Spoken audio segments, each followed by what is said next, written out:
First, I want to thank Dave for having me. So happy to be here.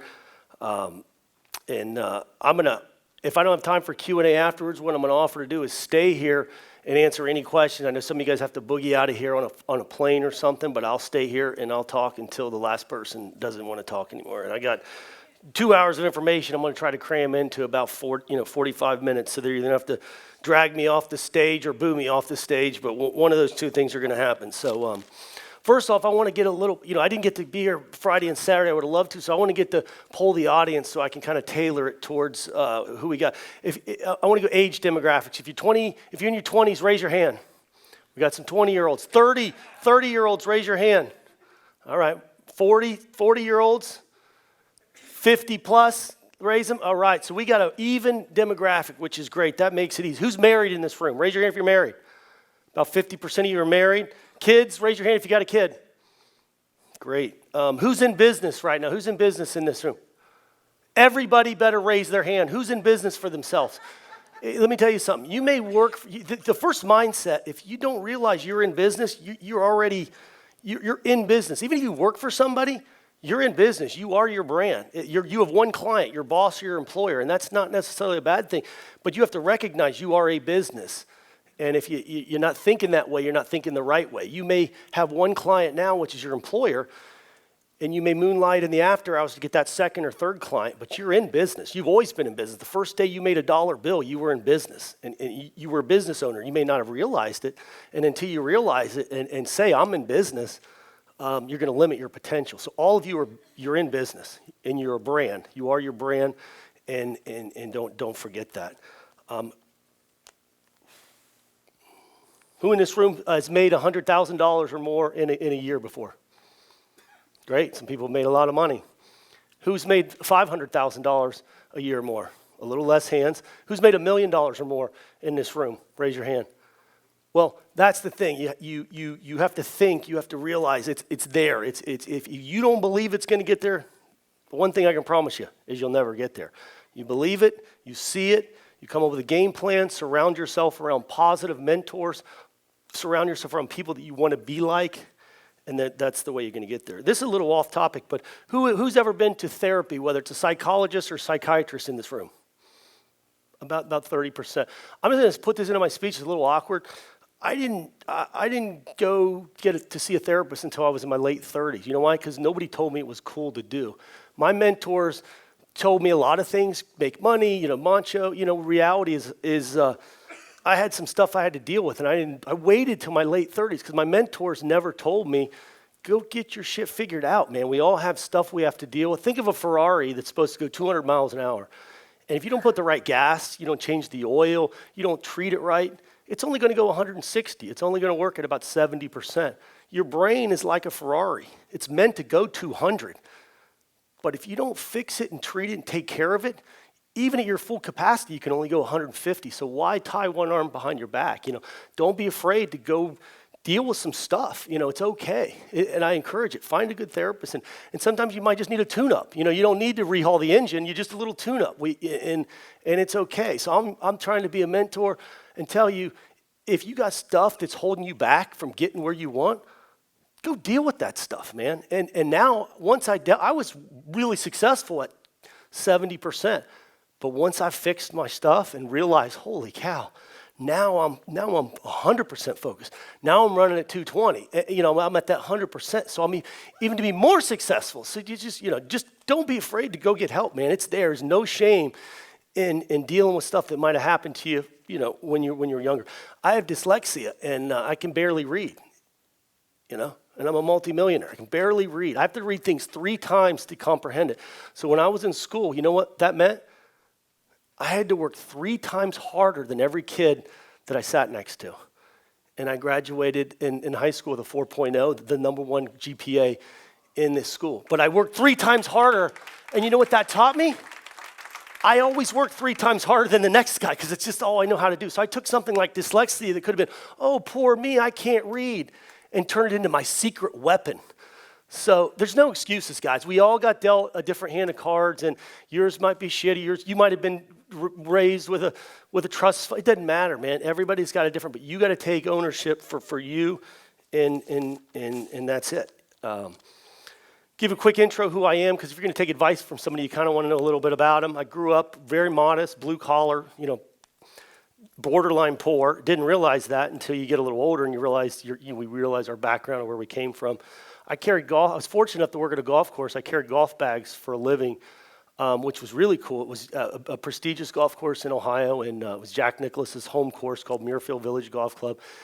And when you spend 4 hours, 5 hours carrying 2 bags like a mule for somebody, and these are all successful businessmen, you learn a lot. You learn how, when you walk into a room, you ever notice how everybody knows who's in charge without knowing it?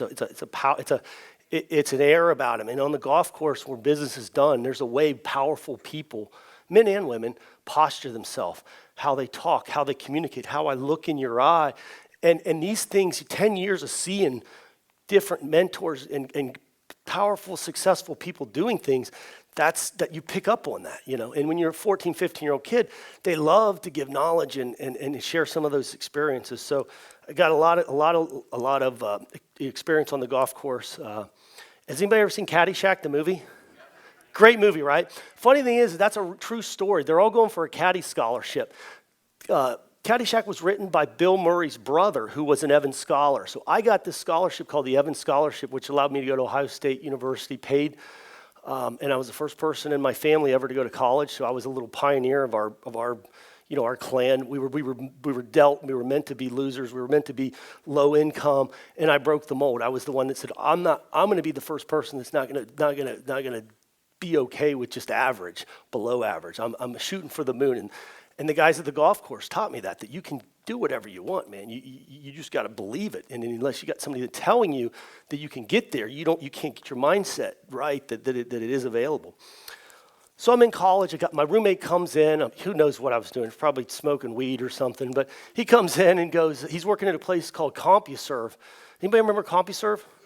Compuserve was the internet before the internet was here. You had to pay like $10 an hour at first until it got commoditized to where it was unlimited access. But he comes home and he says, Mark, there's this thing called the internet and there's this thing called web pages and I'm trying to get my brain around it. And he's like, well, you know what cable TV is, where you got 100 stations. Well, this is the internet, and there's going to be 1 million stations and their web pages. And he said, I can build them. So I said, well, you can build them, I can sell them. So this was 94. I'm out trying to sell web pages, and a business owner's looking at me like, what's a web page, And we got pretty good at it, and we started building them.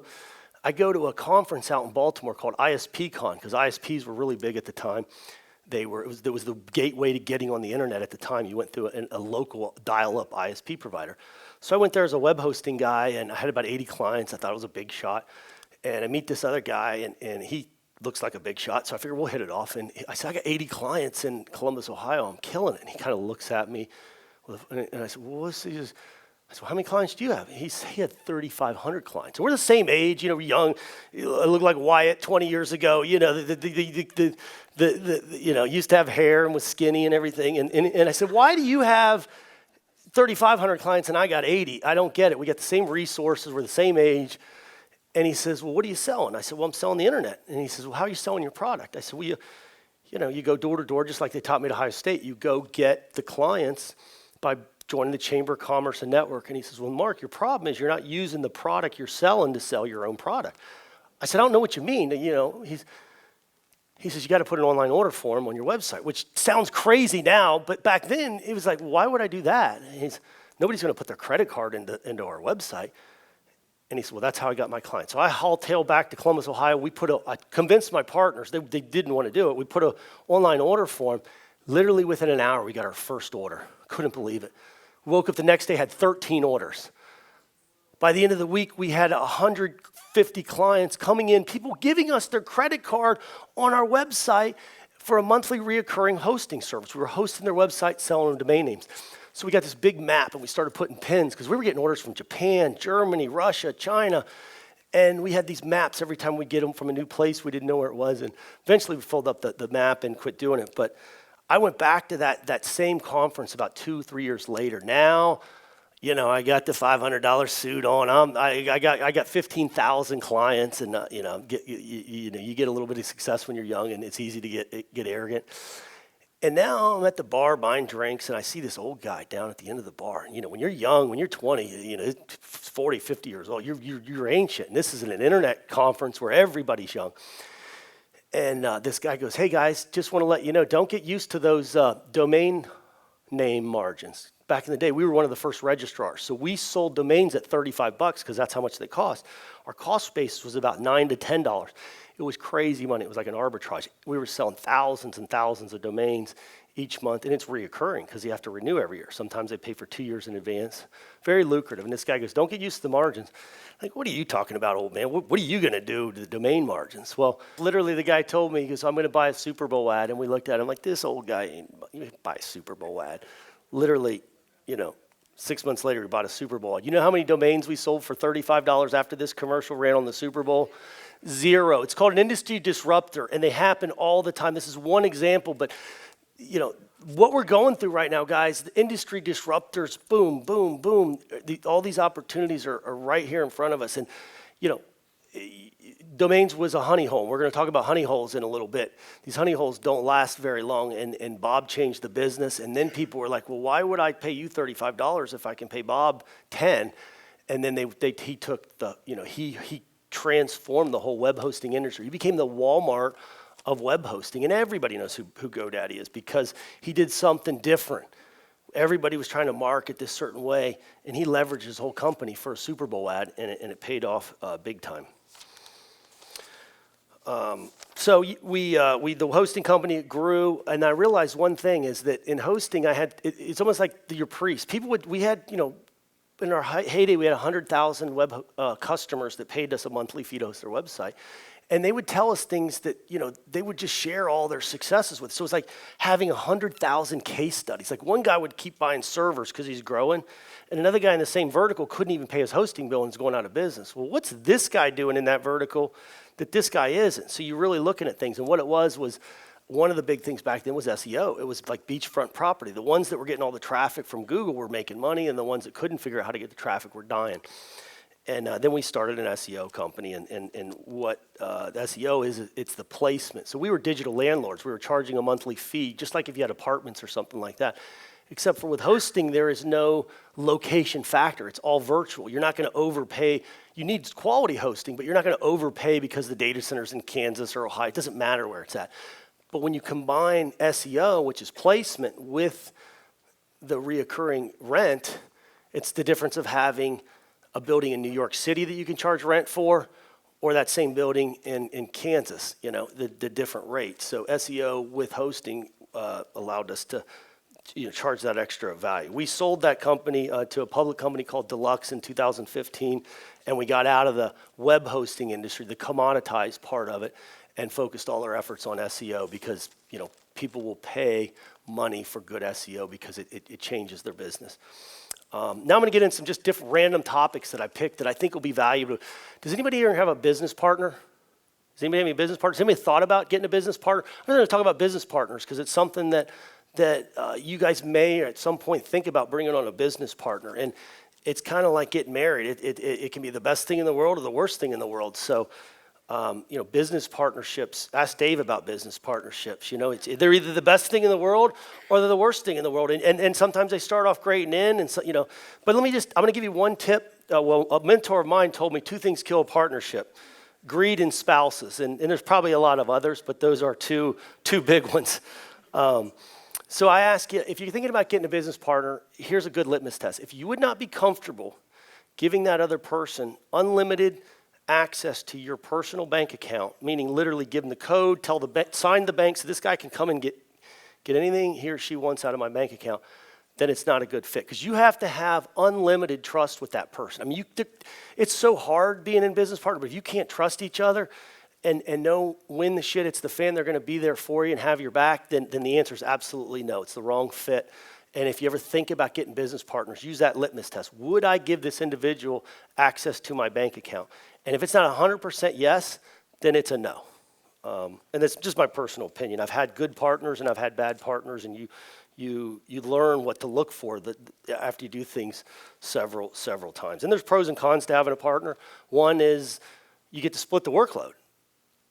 The downside is you got to split the profits. So it's a yin and a yang, And one of the things I suggest you look at as a business partner, find somebody different than you. If you're really good at the sales and marketing, find somebody that's good at the accounting that can keep the books going. Or if they're really good at content, to have a value add. If you get two people exactly the same, it's a little bit of a redundancy. And sometimes that's the person you think to go, like, oh, we think exactly alike. We should be in business partners together. Well, you want to have some value add diversity in that skill set. And I have a business partner. I'm very aggressive, and my business partner is the most conservative guy in the world. So we balance each other out. I'd bankrupt the company if we did everything I wanted to do, and we'd never get anywhere if we did because he's not a risk taker. So I respect him so much that when he pulls me back, he uses the choker. I'm like, when Dave, we respect each other, and when I push for something, I get it, and vice versa. So there's got to be a mutual level of respect in that part. It's a lot like a marriage. Your best friend. You hope you marry your best friend, you're going to have a great marriage. You marry for looks, or you marry for money, or you marry for any of that other stuff, it's going to fall apart. But if you marry your best friend, you'll probably have a successful marriage. And a business partnership is very similar. Just be smart at what you're looking for. We talked about honey holes earlier, and I'm going to go back to that. What's a honey hole? It's just a term I use. I don't know. I think it's a fishing term or something. But honey holes are, for me, are places in time throughout my career that I've made lots of money. And when you hit that first honey hole, I'm going to go back to the domain one. We were making so much money selling domains with the hosting. It was like you make that money for a month, and you start thinking, okay, times 12, times 5 years, I'm gonna make $30 million out of this honey hole. One thing that's sure about honey holes, none of them last on the internet anyways. It's so competitive, it changes so fast that the honey holes dry up. They may dry up next week, they may dry up next month, they may dry up next year, but they won't last forever. And think of all and other honey holes I'm gonna mention that you may remember depending which age demographic you were from the beginning.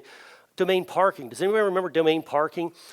I do, because we were one of the first guys selling domains. I remember guys that were buddies of mine that registered all the good domains, and they moved down to the Caribbean and they bought fancy cars and Ferraris, and it was crazy money. It was called type in traffic. If you owned the domain football.com and you went to the browser and you just typed in football, boom, football.com would pop up, and it had literally ads, and every time somebody clicked on them, they made a ton of money. Well, then Google changed their algorithm and kicked all the domains that were parked that just had ads out of their search engine, and then the browsers changed where that became a search as opposed to a type in traffic. And these guys went from making a ton of money to zero, but what happened is they got lazy because it was so easy. These guys had forgotten to work.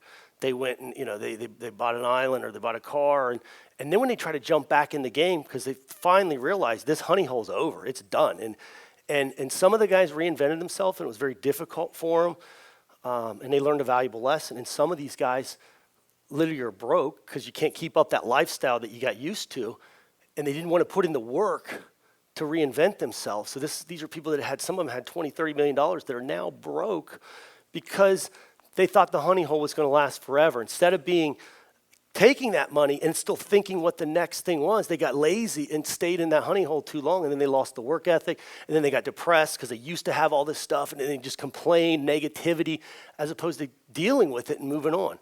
Ppc Arbitrage, people made a lot of money in that. Still kind of goes on to this day, but not as much. The early AdWord days, I was telling Dave this. I remember when Google just literally started, and you could bid 5 cents a click, 10 cents a click. And I remember that first time when it hit $1 threshold, we were like, holy cow, I can't believe people are bidding $1 for a click, because you could still get it for 10 or 15 cents. And now to see that it's like $35, $40 a click for some crazy terms, it was a honey hole. I mean, you could make a lot of money on bidding on stuff on Google because it was almost free or cheap traffic, but it dried up, and now all the margins have been taken out. I mean, it's really hard to make money with Google paid traffic. There's a few people that do it, but it's mostly corporations. They're just dumping a crap load of money in there so that the small guys can't compete, or it'll kill their will to compete. So it was a honey hole that's gone. Early SEO was easy. You could black hat game. Search engines like Lycos. Remember the black dog? It was like a Labrador or something. And Yahoo and Alta Vista and HotBot. I mean, those guys are all gone. But they at one time they dominated the internet. These were all pre-Google how to find stuff. Today's honey holes. The great thing is I didn't write this today, but Facebook ads is a honey hole now. It was way better 2 years ago. It's still good. but it will price itself out of the market eventually, like as people, Dave puts on convention, the more people, the money that dumps into Facebook ads, the more competitive it gets, the cost of the clicks will go up, and it will never be as good as it was 2 or 3 years from now. It'll be more expensive to get the same traffic that you guys can get now. So it is a honey hole right now. Facebook Live, I mean, talk about being able to broadcast to the whole world with the click of a button. And how much does the technology cost? Oh, it's free. I mean, Facebook Live is so powerful, and I don't think we all realize it. We will. They'll write case studies about it 4 and 5 years from now, how Facebook Live changed how we I mean, everybody can be Dan Rathers. I mean, anybody can broadcast. Everybody can broadcast to the world. That's so powerful. I don't think we've even comprehended it yet. So Facebook Live is a honey hole. I don't think people have exploited it yet, but it is a honey hole right now. SMS marketing, that was mentioned earlier today. We at the HOTH have been using it for about 1.5 years. It's so powerful. How many of you, will check your email or miss an email, but you don't miss a text? When you see that text come in, it's like a 95% you read it. Whereas email, you get so many of them, you can miss them, or you just don't even open the thing. But you see the text. So that SMS, if you can incorporate that in your marketing, is very powerful right now. It's a honey hole. The crowdsource model, where you can go to marketplaces and get stuff, like Fiverr and SEO clerks. There's all kinds of, you saw how Uber has changed how we move about the world, and how Uber Eats is changing how we order food. The crowdsource marketplace, whether you're using it for your business so you can have workforce on demand, or as you get a little more sophisticated, you start thinking about how you can have your own marketplace and take $1 every time a transaction goes through your marketplace.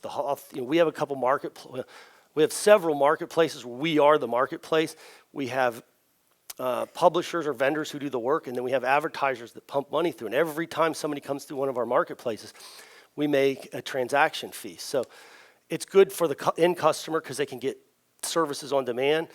It's good for the publishers because it's a way for them to make money, and it's really good for the guy in the middle. So think about those marketplaces. It is one of the biggest honey holes there are right now. I just heard about this new honey hole. It's a secret. It's called Duplicate Dave. It's a honey hole. And you know what? You guys are going to get to take advantage of that honey hole because you're here. You're the first early adopters to Duplicate Dave. It's not going to be as good when 5, 6, 7,000 people are promoting it. You're like, oh, remember the good old days back in Tampa, when it was a couple hundred of us promoting this thing. Well, when 10,000 people start duplicating Dave, it's going to be a little more competitive. It's going to be a little harder. So take advantage of that honey hole. Webinars. My boy Wyatt just came up here and gave a great. Webinars are so powerful, almost underutilized honey hole now. So it's crazy. All the stuff I had, and I wrote this earlier this week. I didn't know all this stuff was going to be discussed. So you guys don't realize the value you got. All the honey holes that I had on my list were exposed by experts in their field. So you guys are really lucky. You got great content here today. Who's got an iPhone? Anybody have an iPhone? Most of you guys, a lot of you guys, iPhones. How many of you guys have a game on your iPhone? A game that you downloaded or something you play? If you have a game, raise your hand on your iPhone. Okay. How many of you guys have heard of iTunes U? Has anybody ever heard of that? One? Couple? Well, let's talk about, we'll go back in time a little bit and talk about the history of information. I'm old, so when I grew up, how did you get information? Well, my mom, she cleaned houses for a living, so she cleaned a lot of houses to buy us an encyclopedia, and it was called the New Book of Knowledge. And she told me every day how lucky I was because I would ask her a question and she'd say, well, Mark, that's a good question. And I'm your mom and I clean houses for a living, so I don't know the answer. But that's why I bought you the damn encyclopedias. Go look it up. And that's what I would do. And it took her a long time for me to realize, but I was a lucky kid because I didn't have to go to the library. I could just, and I could get access to the information. And information is power, as we know. But if you wanted the really good information, what'd you have to do? You had to go to college. You had to go, after high school, you had to pay for this money. And there's institutions, there's different brands of this education. There's Notre Dame, there's MIT, there's Harvard. But that's where all the information was. And it was big money. And not everybody could afford to go. So it was the balance of knowledge and power was, there were big shifts in who could get this information and who couldn't. Because if your parents couldn't pay for college or you couldn't get a scholarship, like I was very lucky. My parents didn't have I mean, they couldn't have paid for college. I don't know what I would have done. So I had to take, ownership of my own destiny to get that scholarship. But it's changed, man. The internet has changed all this. We all have access to the same information. And that's good and bad, because the good is you guys all have access to it. The bad is the whole world has access to it. And believe me, when you operate on the highest level, you realize it's not just about the U.S. There's hungry people in other parts of the world that are getting that information. They're competing for the same dollars you guys are competing for, and they're hungry. But what's really cool is that your phone has access to like 80,000 college courses on your phone. iTunes University is one of the most underrated things. You don't get the degree, you don't get that piece of paper, but you get the knowledge. And you know what? I hire people all the time. If a kid came into my office and applied for a job and he said, you know what, Mark? I took all the courses at MIT. I don't have the degree because my parents couldn't afford it. But if he was legit and he could answer, he had the work, I would hire that kid over the person with an MIT degree 100 times over, because he took the initiative. He's hungry. And all of us have access to that same MIT information. I'm taking a college course right now called Stanford Guy, How to Start a Startup. So I'm always learning. I'm trying to reinvent myself. And some of the stuff I agree with, some of it I don't. But I'm processing Stanford University content for free on my phone. I mean, think about that. I mean, think about if we would have backed up 20 years ago and I would have said, you know what, you're going to be able to take classes from Notre Dame on your phone for free. You would think I was total bullshit. It's true. You guys on your phone have a choice. You can play games and then complain about why you're not where you want to be, or you can take a college course. Which one do you think is going to help you get where you want to be? I have a pet peeve, and I don't want to offend anybody, but if this offends you, you know what? It should offend you. My two biggest pet peeves are fantasy football and video games. When I see grown adults playing video games, and then with the one asterisk, if it's with your kids, to connect with your kid, then it's okay. But if you're sitting in front of a TV without your son or your daughter and you're playing video games and you're the same guy or gal that's complaining because they got a raw deal, you know what? I've got zero empathy for you. Video games are for kids. They're not for grown men. You know what I mean? Now they are, if you're where you want to be in life and you're satisfied, play all the video games you want. My best friend is a fireman. He's the happiest dude that I know. He's not chasing a dream that I'm chasing. His dream is just to be happy. He loves what he does. And if he plays video games, that's okay, because he's not complaining where he's not where he wants to be in life. Someone wants to complain and they spend their time on their phone playing, Lord knows. I have 3 games because my daughter installed them, but I wouldn't, I'd get them off there if I could, but she keeps reinstalling them. But anybody that's playing games on their phone is complaining, they're not where they want to be. Take that damn Stanford course. Take that MIT course. Challenge yourself. Give yourself some knowledge.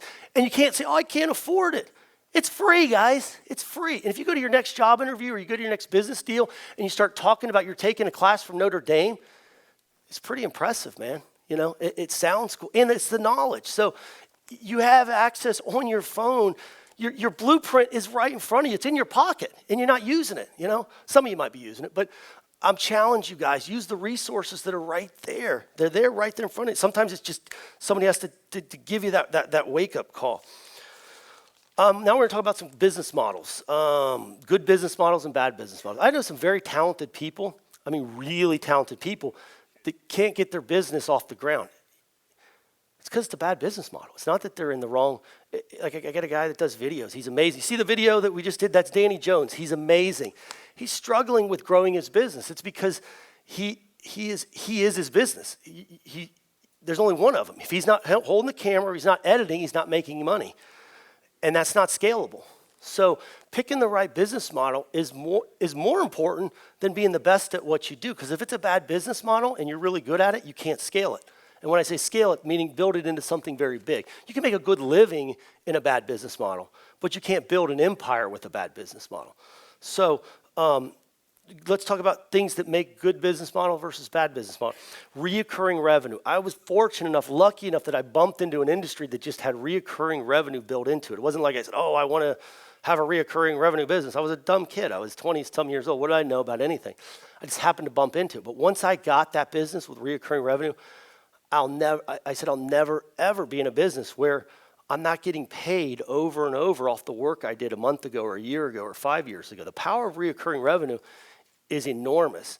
And it's like the difference of a sprint and a marathon. If you're looking at life or business as a marathon, which all of you should be, because someday if you're 20, you're going to wake up and be bald, and 40, at someday, 10 years will come before you know it. But if you have a 10-year plan, it's much more powerful than just chasing the next quick buck. You know what I mean? Think about reoccurring revenue, getting paid every month, whether it's software, whether just think about how you're getting paid.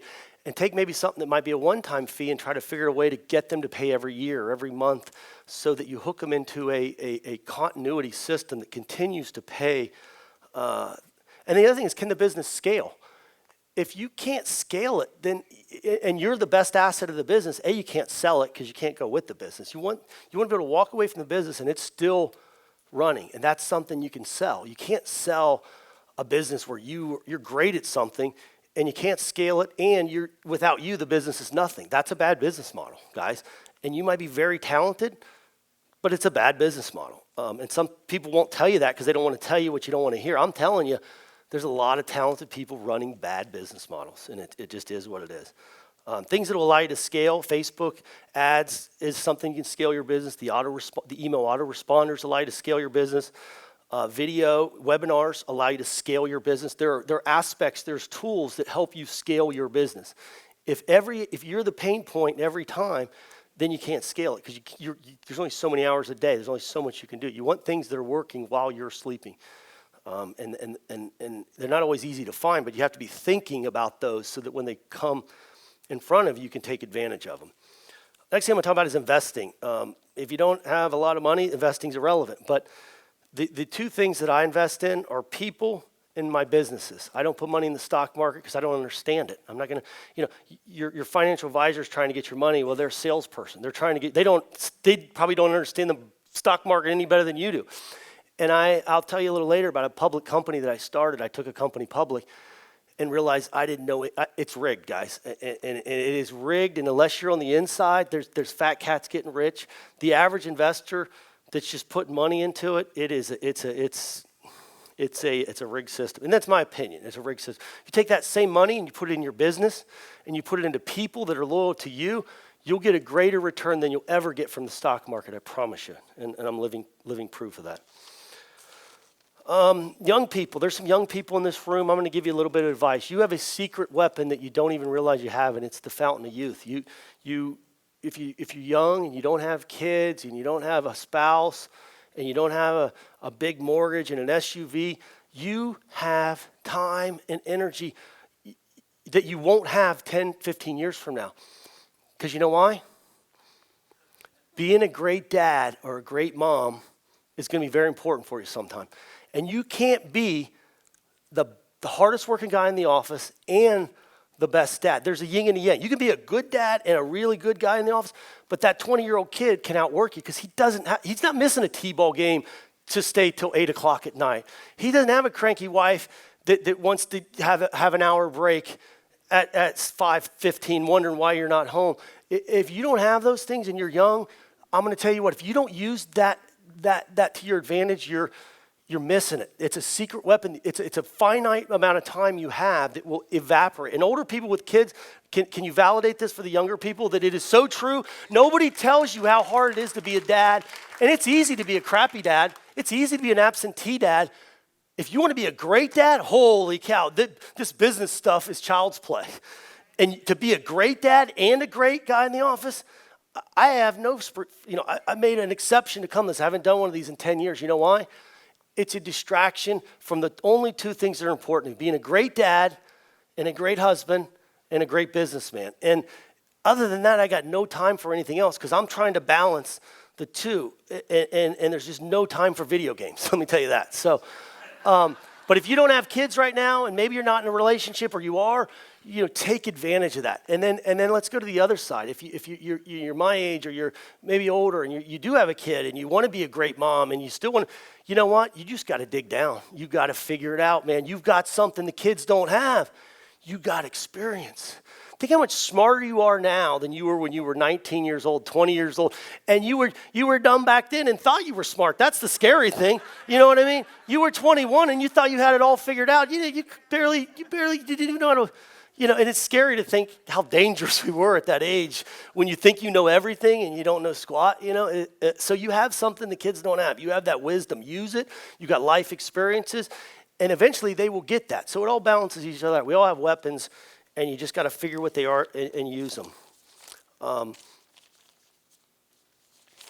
Let's play video number 3. You'll see a professional wrestling theme with this. I was a pro wrestler. Back in the 90s, I was on Monday Night Raw, and you'll see a little bit of action. This is Hulk Hogan. I told you Bob Parsons crushed us, right? You know, he took everybody's business. So I'm running a hosting company, and I'm trying to take a page from old Bob, you know, who got Danica Patrick and did Super Bowl ads. What am I going to do? How am I going to compete with Bob? And I had this idea when I was on the treadmill one day. I said, I'm going to get me a superstar that crushes Danica Patrick. I'm going to get Hulk Hogan. So let's watch this next video.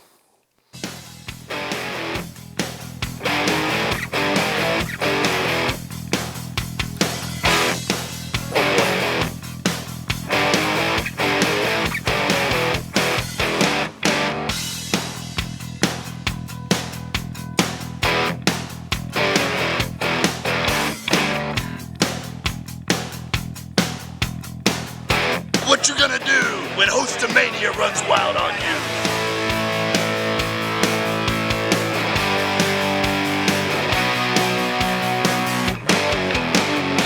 I gotta wrestle the gator to win her over. We really do need to move these guys because HostGator keeps freaking going down. Man, I'm getting goosebumps. I want to slam the HostGator, brother. Oh man, I need to get you to switch over, brother. Yeah, the Hostomania. Definitely. You know, huh? Definitely. Hey, wait a minute. He said definitely. Definitely. Hey, then, if you're definitely bringing it over, put this shirt on top of that one then. HostGator, what you gonna do when I steal all the customers from you, brother? Thank you, brother. Nice to meet you.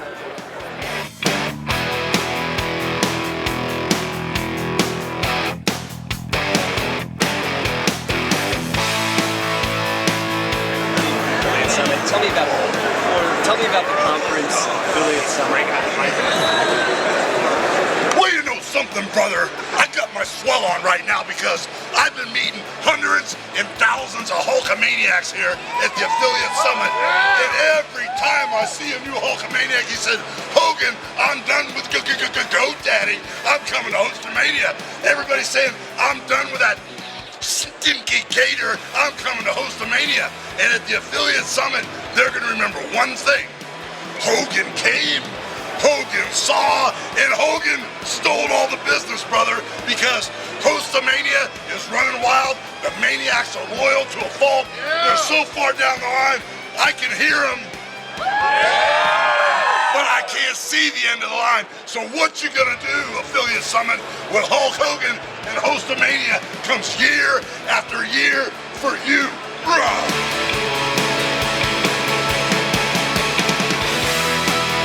Everybody, GoDaddy, you're done. I got the baddest man on the planet on my team now.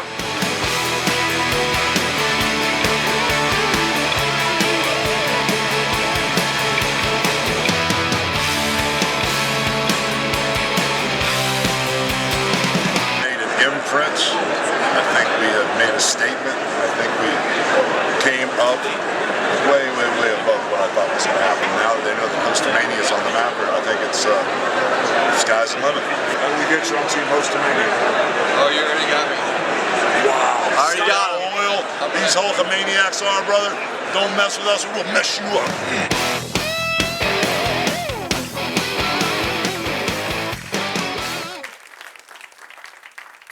So again, you know, as a kid growing up that wanted to be a pro wrestler, and going to pay money and watch guys like Ric Flair and Hulk Hogan do their thing, you know, they were my Superman and Batman. So to get to do that with those guys was you know, if I never got to do anything else fun in my life ever again, I'm overfulfilled because it was a childhood dream, which, you know, seems silly to a lot of people, but your dreams might seem silly to somebody else. But if you get there, it don't matter. It's your dream. You know, that was my dream, you know, and you dare to dream. You know, how do you get Hulk Hogan? How do you get that's, you know, how do you get that? I was on a treadmill and I said, I'm getting Hulk Hogan.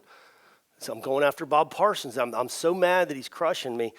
And my partners were like, okay, well, how are we going to, it's a great idea, but do you know Hulk Hogan? I'm like, well, I shared a locker room with him back in 1993 when I was on Monday Night Raw one night. You think I could call him and maybe say, hey, Hogan, I remember 20 years ago? Yeah. So, I'm going to give you the story about how I closed that deal. And, how do you get Hulk Hogan on board to your idea? And he is local. He's got a beach shop. So I went to the beach shop, and my bright idea was to write a $5,000 check and give it to the manager. Say, I want 5 minutes of Mr. Hogan's time. I got a pitch. Here's $5,000. If he doesn't like it after 5 minutes, he can keep the $5,000. That was my bright idea. Well, it wasn't a very good idea. The guy looks at the check and he throws it in the drawer and he says, "Guy, this sounds really weird. Like, who knows? He said, why don't you send me a proposal, and if he likes it, I'll have him call you. If not, we'll put that in the trash can."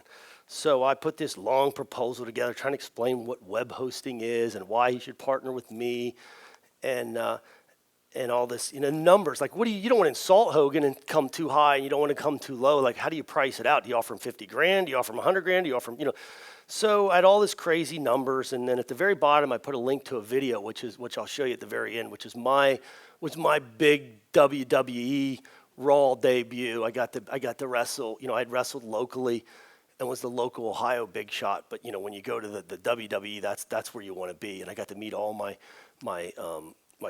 childhood, macho. I mean, you see all these guys in the locker room. You can't believe it. Like, you're gonna get your big shot, And then at the end of the night, you realize, holy cow, these guys are getting paid out of a box, out of the steel gate, almost like carnies. Like it was just sad to see them go back to the Motel 6, like what you thought they were and what realities was, and to see them doing the pain, the drugs that you have to keep up with the pain, and the real sad side of it. And it just was like all your dreams just went to here because you wanted to be this wrestler, and then you realize, they wanted me to do steroids, and then all these guys were just. It was better just to see him as Macho Man, the coolest guy in the world, when you get to see him in the locker room when he's just doing real bad stuff that just the ugly side of it. But one thing is when Hogan got the proposal, he is one day. I mean, I'm walking my dog. It's the end of the business, and I'd sent the proposal, but I hadn't heard anything, and. The guy goes, I'm walking the dog, and the phone rings, and it's that last call where you don't want to take it, but man, we're in business. That customer needs something. You're going to take that last call. I take it, and he goes, "Hey, brother, this is Mark." I said, "Yeah." He said, "This is Hulk Hogan. How you doing?" I'm like, "Holy cow, I'm talking to Hulk Hogan on the cell phone," And he starts talking about how excited he is and how he wants to work with me. And I'm like, holy cow, my numbers must have been dead on. Like, I'm like, so, we chat. We're having a real good bro vibe. I'm like, dude, I'm talking with Hogan. It's going well. At the very end, I'm like, so the numbers check out? Like, we're good? Because he wants to meet the next day to basically try to get this deal worked out. He said, what numbers are you talking about? I'm like, didn't you read my proposal? He goes, "Oh, no, I didn't read any of that stuff. I just watched your video, and I thought it was the coolest thing ever." So he watched my wrestling video, which I'll show you here in a minute. But the numbers didn't matter. It was one of those things where what you get focused on sometimes is the most irrelevant part of the deal. Sometimes it's the personality. Sometimes it's the intangibles that make a deal work. It's not always about the numbers. It's not always about what we think it is. Sometimes we get so tunnel vision on the wrong things. So I'll show you that video in a minute. But we took Hogan to Affiliate Summit, and it looks like it was a huge success, right? Wrong. It was the biggest flop ever. We didn't sell one Hostomania account. It was terrible. The dots didn't line up. Nobody wants to host their website with Hulk Hogan. It's a terrible idea. Hindsight, it was a terrible idea, And I had to call Hogan and say, later, like, he's like, "How many we selling, brother?" I'm like, "It's not looking good, Hulk." And that was a hard call to make when you didn't care about the money. You just didn't want to let him down. And he was like, "Oh, all right, well, we tried. We gave it a good shot, brother." But you know what did work? You don't always think about success in dollars and cents. It was successful. You want to know why? Have any of you guys ever been to Affiliate Summit? Has anybody ever been? Well, what it is, it's the who's who in the affiliate world. And you guys are learning affiliate marketing. When you go to Affiliate Summit, 7,000 people show up. And it's people on the A game, and there's people that are at the beginner level. But it's a lot of this kind of energy. It's people that want to make money online. And what you got are these people called super affiliates. Dave knows the word. And everybody wants to go there and mingle with the super affiliates because that's what's going to change your business, right? And I was in the web hosting industry. We kind of knew a little bit in this game, but we all have this little vertical that we play in. And I didn't know that many people in the big affiliate world. But I'll tell you what, when you take Hulk Hogan to Affiliate Summit, everybody knows who you are. You get this credibility. So the doors and the opportunities that opened up that had nothing to do with Hostomania have made me millions of dollars. So was it a success?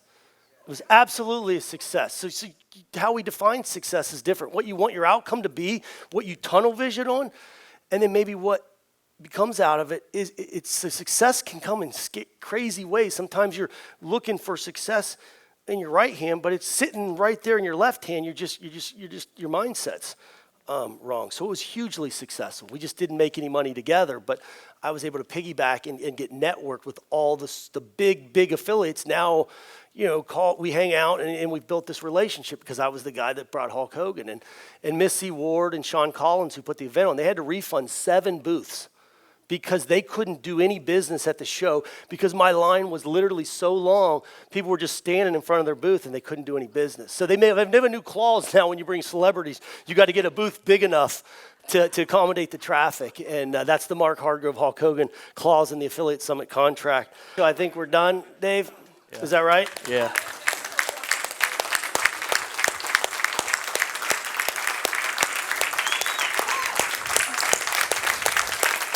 And I will stay around afterwards. Come up to me and ask me questions. I'll stay here as long as you want. And I'd love to be personal mentors to you guys. I'll give you my card. I'll show you how to reach out. And as long as you guys are putting the work in, I don't mind you using me as a resource, as a sounding board, so I can be your support and help you through some of the things you're going to go through. And that's what you do, is you give back. When you get on top, give back to everybody else. That's how you get farther. So I wish everybody in this room success. I know you guys can do it. You got a great mentor here. You got the tools. Now you got the mindset. I want all you guys to go out there and kill it.